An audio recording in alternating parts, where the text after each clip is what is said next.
शिंदे समितीने कुणबी नोंदी शोधण्याचं काम सुरू ठेवावं। 24 डिसेंबर नंतरही शिंदे समितीनं काम थांबवू नये अशी मागणी जरांगे पाटलांनी केली आहे। कायदा पारित झाला तरी शिंदे समितीने नोंदी शोधत राहावं असंही जरांगे पाटील म्हणालेत।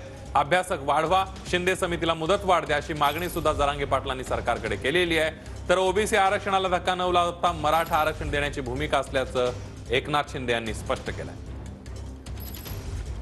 शिंदे साहेबाच्या समितीनं काम केलं आणि 54 लाख नोंदी या राज्यात सापडल्या।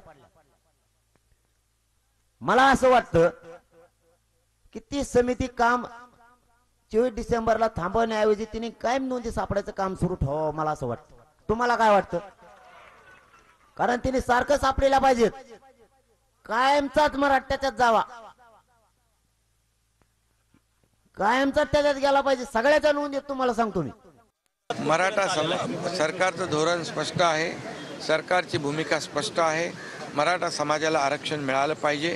कुठल्याही समाजाचं, ओबीसीचं, इतर समाजाचं आरक्षण कमी न करता या भूमिकेवर सरकार ठाम आहे।